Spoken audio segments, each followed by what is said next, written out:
I'm going to jump right into this video because I am kind of on a time frame here, and I'm trying to fit this video in today because I'm very, very busy. But I need to get this video out before the end of the week. So the last video, if you guys watched the last video, I had gone through a lot, and my emotions, I was everywhere. I was just a mess. So jumping into this video, I kind of want to backtrack a little bit. As far as my career goes, I kind of want to fill you in on that, where I was in my career before I left New York, before everything went down in 2021 with him. In 2020, in 2019, as I stated in the other video, I got a promotion, I got a raise, and then in 2020, I had gotten another promotion, another raise, and my base salary just got over a six figure. So I was ecstatic, I was happy, I was excited. I was 39 years old, finally reaching six figures and being amazing at what I do at work. And he was actually the first person I told. He was the first person I told everything to, actually. So that was my plans. When I had reached that base salary, I was going to, find a house, all that stuff. I had all the plans in my mind. And of course, when 2021 rolls around, all of this stuff just, hits me, and everything just went downhill. So in that aspect of my life, I was happy. I was doing good in my career. I had worked towards something that I came out to New York to do and accomplished, which not many people can actually kind of say, and I did. So in the 3 years that I was in New York, it was a very short amount of time for me to go from leaving Texas at $48,000 a year, moving to New York, and in the 3 year time frame, reaching six figures. It was absolutely what I came to do. After everything happened, I was from February to March being in New York still. When everything happened, when he left and I didn't hear from him, I was completely out of it. I was a mess. There were days where I just wanted, like I said in the previous video, I just wanted it not to be real. I wanted it to be over. I was going through the motions of life, getting up every day, still working remotely, and not wanting to. I was just not wanting to do anything. I didn't eat. I didn't do anything. I was in such an emotional despair for myself. I literally just prayed every day. I prayed and I prayed, and I just was asking, where did I go wrong? What did I not?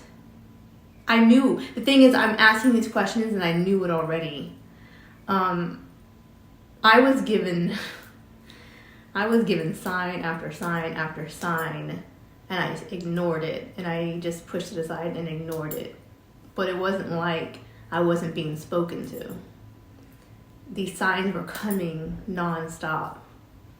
If it wasn't every day, it was like every other day. It was signs galore that I ignored, and I saw it, but I ignored it because I didn't want it to be true.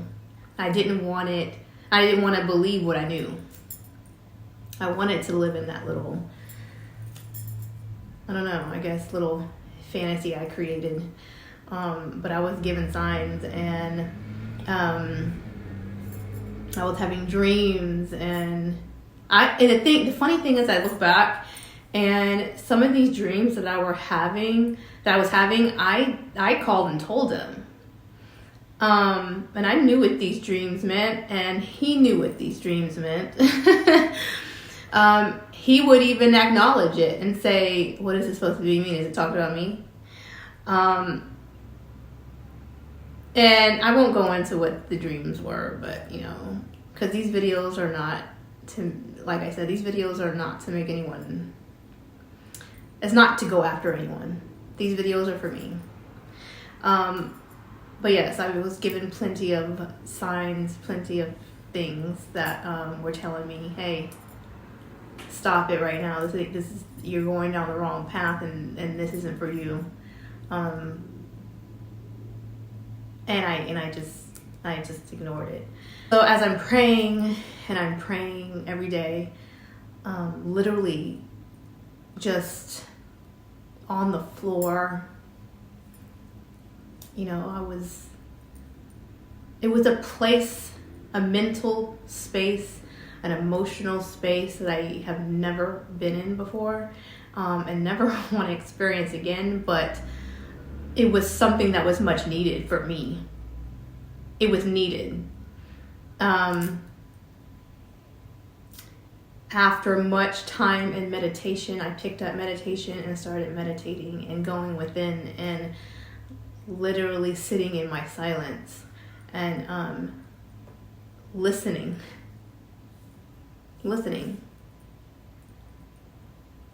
I figured I had to do something, and something had to change, and I needed to listen. So I sat in silence and I listened. I prayed and I listened. With all of that time, that was like from February to March. It was a long time, and days without eating, and not because I didn't want to eat. It was because the thought of food wasn't relevant. It wasn't even in my thought process. The days where I did think about it, I was like, oh, I forgot to eat. And when was the last time I ate? I couldn't even remember the last time I ate because I spent my day meditating and in prayer. When I started to come out of that space, that's when I started to feel it, and I was hurting. I felt like that my insides were hurting, like I needed to drink and I needed to eat. So I started to eat. So I was in this space mentally and spiritually where I didn't need any of those things to sustain me. I started looking at things differently after that.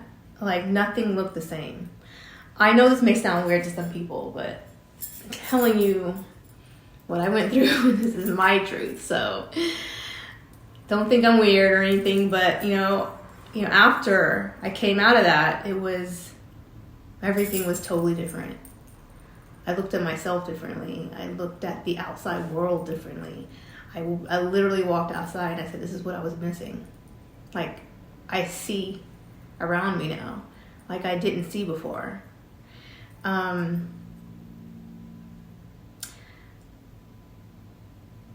After that happened, that is when, I called my sister in Georgia, and I told her we were going to come right now. Like I told her we were going to come early because we had a time frame where we were going to wait because the girls were, my children were in school. But I told her we were going to come now, and she was like, okay, come now. You can stay with me. I could stay with her and her husband until I got on my feet. So I called my ex-husband and I told him, hey, I know we wanted to wait for the girls to finish the school year out, but something's happened and I need to leave New York now. And he just said, is everything okay? And I'm like, yeah, everything's good, but I need to go now. and I don't need any, I didn't want any questions asked. I just needed to come and get the girls, and I needed to go to Georgia, like right now. And he said, okay, fine, come and get them. So from there, it was movement. Like I literally knew I had to make a move. There was something in my head that was saying, go, go, go. I didn't know what it meant at first because I was like, go where? Like go. But it was leave, go, pick up your stuff and go. If anybody's had that feeling before and you didn't know where it came from, listen to it. I listened to it, and I'm finally listening, and I'm finally doing, and I'm finally letting go. This entire time, this entire process of my entire life, I was holding on for dear life and holding on to control, trying to control every aspect of my life because I needed it to go how I needed it to go. This was the first time I let go. And I didn't know where I was going, how it was going to end up. But that voice that was saying, go, go, go, go now, I said, I'm just going to go. So I called movers. This for the second time. I called movers and I said, here's, I'm packed up all my stuff. I have 12 boxes and I need this to go to Georgia. I scheduled the movers. I called my landlord in Brooklyn. My lease was up and I said, I'm not re-signing the lease, that I had to leave, and he was so upset. He loved me, but and he was a good landlord. I was really blessed to have a good landlord in New York, and he was upset, and he said he understood, and I told him literally I'm leaving with boxes and I can't take any of the stuff, the big stuff, like my bed and all that stuff. I told him he can do what he wanted to do with it if he didn't mind, and he said no, he didn't mind. So I said, I will get the boxes, but I have to go. I booked the plane ticket to Houston because my plan was I was going to get the movers to get all my stuff. I'm going to fly to Houston, help pack my girls up, and then I was going to rent a car and then just drive it to Georgia, which is what I did. I called the movers in March. My plane ticket to fly out of New York was April 3rd or 4th. So between that time waiting to fly out of New York and having the movers pick up all my stuff, I was in prayer still. Because I was scared. I didn't know what my life was going to be. And I was still working remotely from my job, and I didn't want to resign with them, so I didn't want to tell them I was moving. So my plan was just to move to Georgia and then tell them when I got to Georgia that, if their doors opened up in New York, I wasn't going to be able to go in.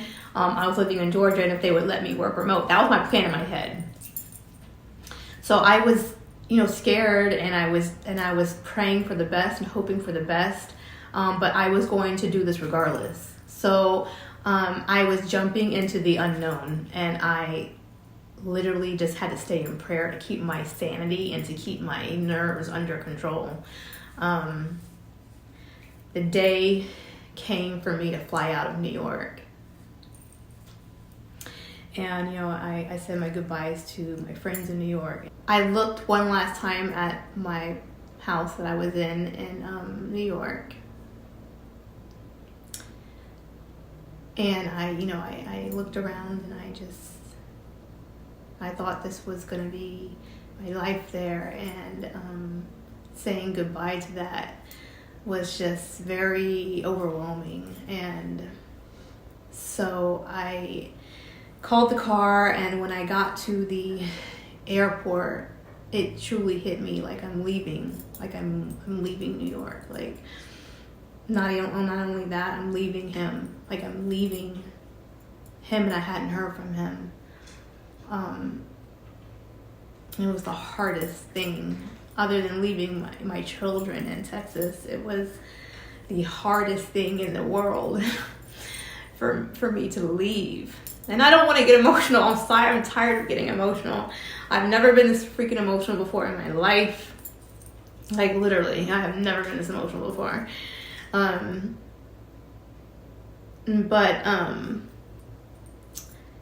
You know, they called my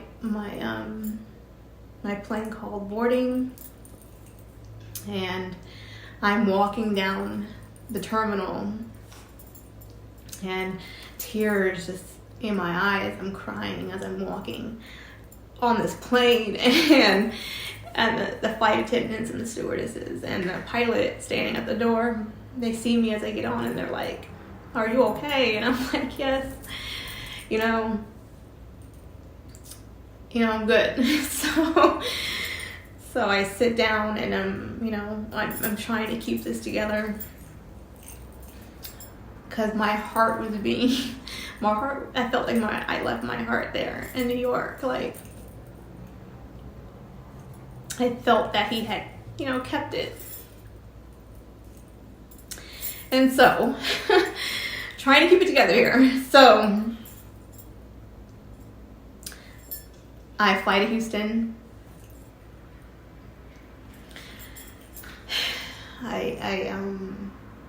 I get my girls. I help pack their last stuff up in the car. I rent a car. I didn't have a car because I had left my vehicle when I moved to New York. I left my car with my oldest daughter so she could have a car to drive to and from school and to work. So I get to Houston and I rent a car. And I was taking my two youngest daughters because my oldest one, was working, and she had her own life. She had her own place in Houston. So I was taking my two youngest, and I get there, and I'm still in this daze of everything that's happened. It's completely surreal. It just didn't feel real. And so I talk with my ex-husband. He's getting them all together, and of course, he kind of wants to know what's going on, and I didn't tell him. I just didn't feel comfortable telling anyone, so I told him, life happens, and I needed to go. And so, as all this is happening, like I said, I was still worried about my job. I was still worried about all that stuff. My friend calls me from New York, and she says, out of the blue, she says, "Tiffany, are you ready to leave your job?" And I'm like, I am. And it just came out. I literally said I am ready, because even though I was making my six figures at this job, it still wasn't what I asked for, and also it wasn't what I was wanting to do in that field, in that company. And I told her over the phone, I said, I am.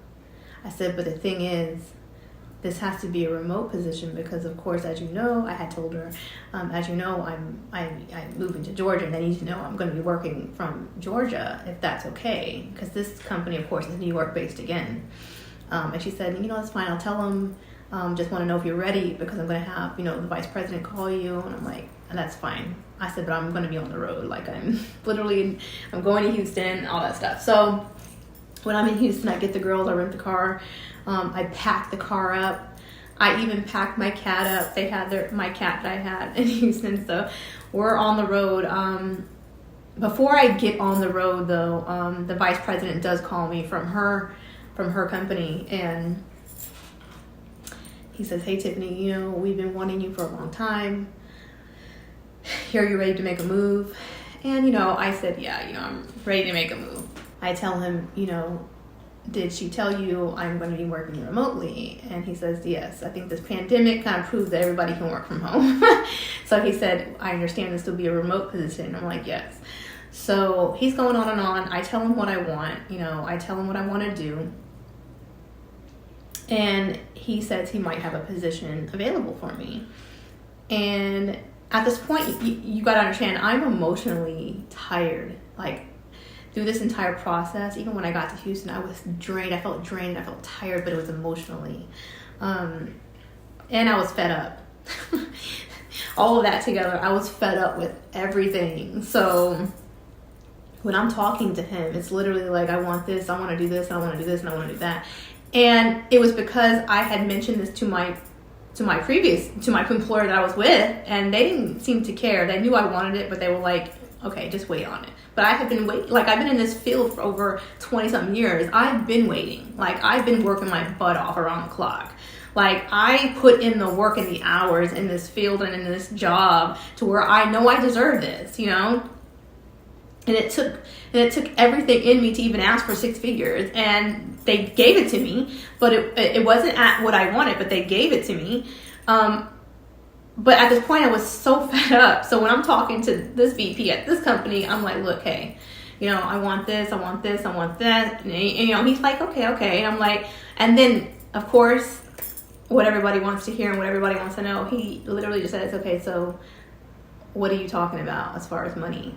He's like, what do you want?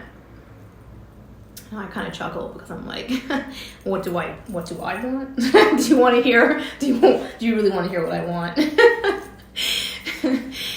So he's like, you know, just throw a number. He was like, throw a number out there. And he said, throw a number. And so I threw a number. And it was a number that I was so afraid to do it. I was so afraid to do it, though. I was like, I'm so afraid to do it because I just know it's going to be a no. It's no. I know it. You know, I know it. I just had this feeling.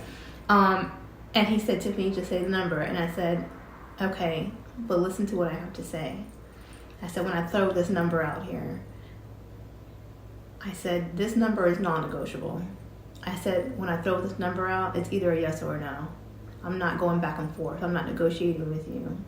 It's a yes or a no. If it's a no, I'm fine about staying in the at the job that I'm at now. It's fine.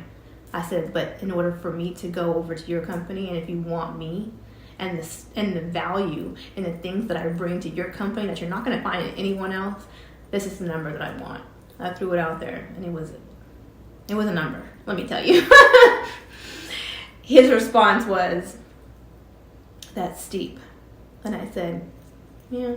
I said, but you're not going to find what I bring to your company anybody else, and anyone else you're not going to.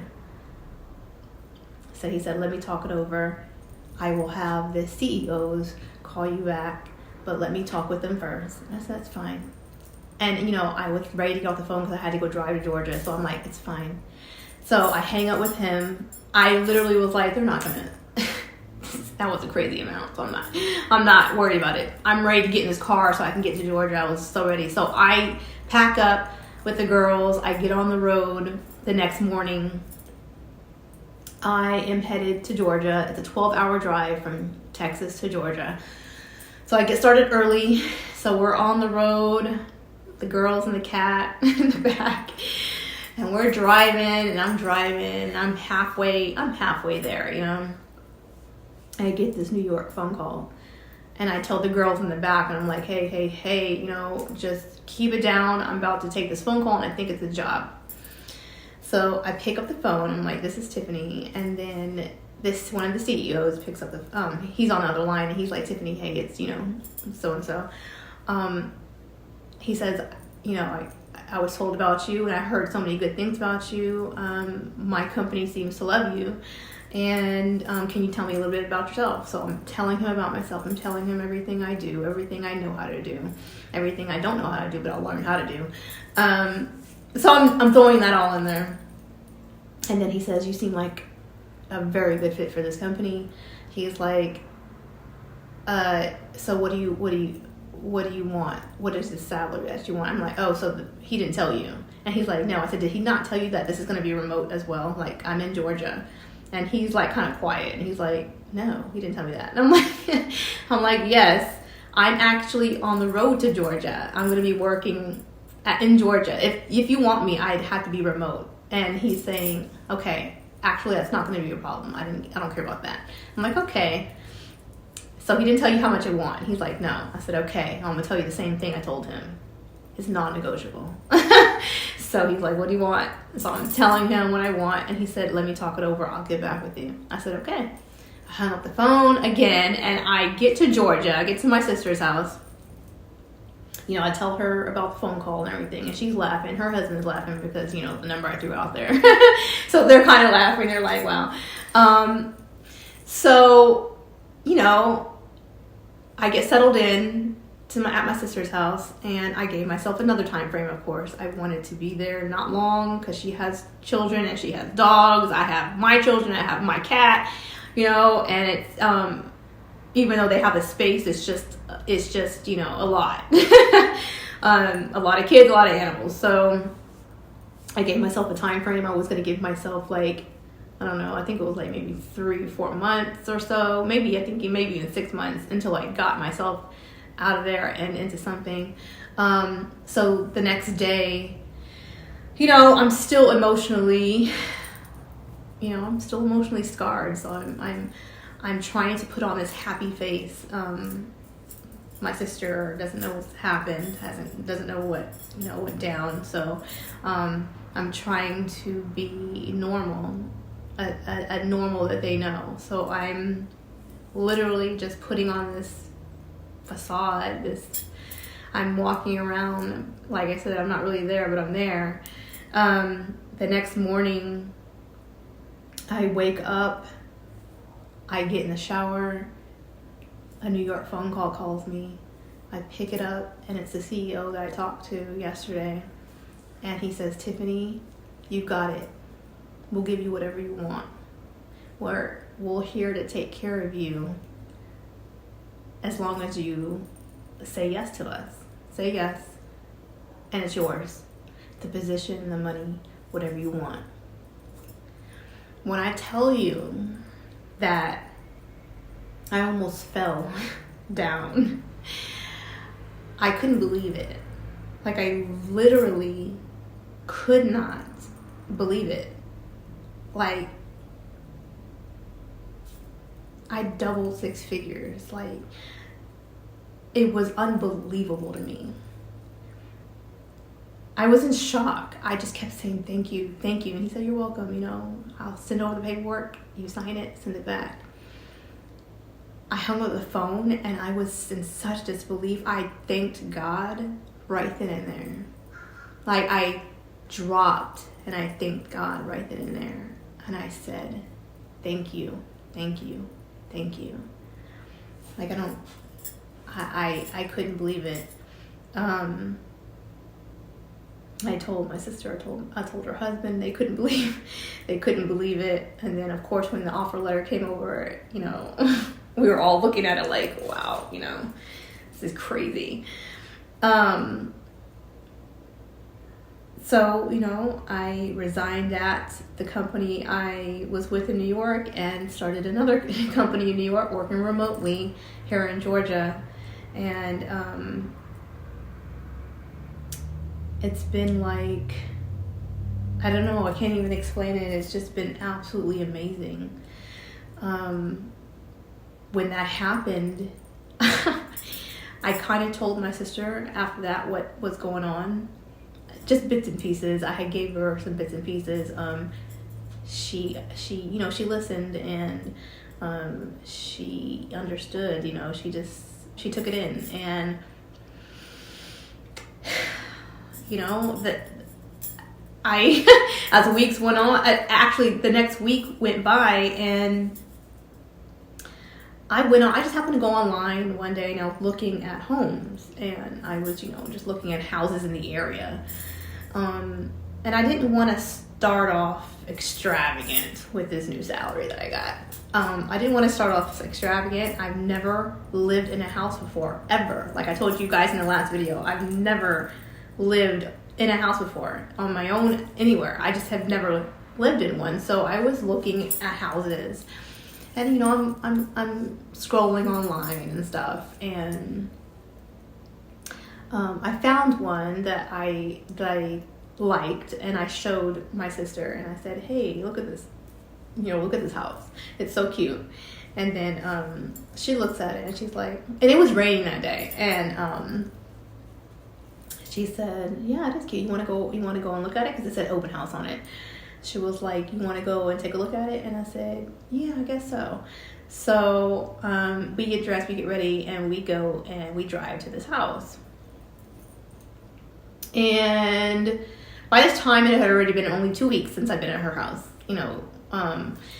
And so we get to the house.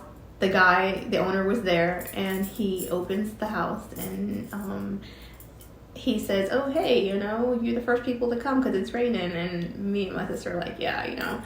We open the house, and he says, take a look around. And he's like, if you like what you see, let me know. I walk in, and I immediately loved it when I walked in. I looked at everything. My sister was looking at everything, and we just was like, wow, you did a lot of upgrades. And he actually upgraded the house, and he did all the work himself, and so he was really proud of it. And so he was telling us about the house and, you know, everything that he did, and I said, I would like this house. And he's like, you like the house? You like it? I'm like, yes, I want to get this house. So, you know, we went through the process of, you know, the paperwork and all that kind of stuff. And a couple days go by, and, you know, I get a call, and they said, you got the house. So I literally couldn't believe it, because I'm like, wait a minute, hold on. Wait a minute. So I get the house, and I tell my daughters, hey, we're moving. And it had only been like 2 weeks, and they thought they were going to stay longer because, of course, they want to be with their cousins and all that stuff. But no, you know, I get all my stuff. All of my boxes have been delivered from New York to the house. I was sitting in the garage. I get all my stuff, and I move into the house in May. So May of 2021, I move into the house. And so, yeah, I moved in April from New York. And then to move to Georgia in April. I moved into my house in May of 2021. It literally was like, bam, bam, bam. Here you go, here you go, here you go, here you go.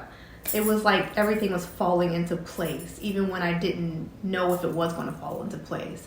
Looking at my mental space and the energy and the space that I was in New York, afraid and so scared of what was going to happen, how the stuff was going to happen, not knowing any of it.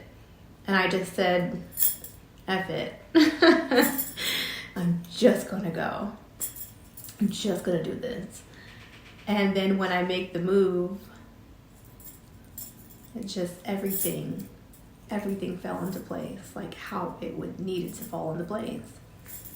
I just really was like, is this real? Like, I still couldn't believe any of this stuff was real. I told my girls before I left Texas, I was going to make some money. I was going to make some money so that we can live better. And here I am, making sure they have everything they've ever needed and wanted, not just materially.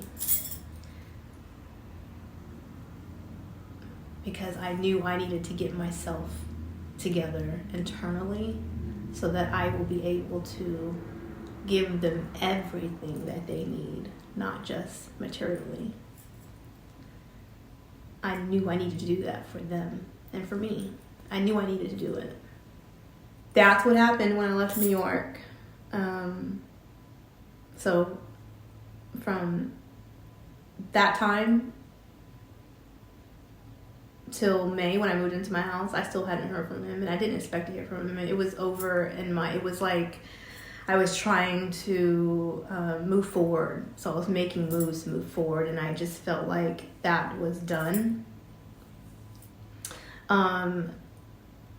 So that's what I was doing. I'll end this video here. And thank you guys again for watching. Thank you guys for reaching out and showing support. Continue to watch. I got more to say, and sending every single one of you guys love and light, and a great week.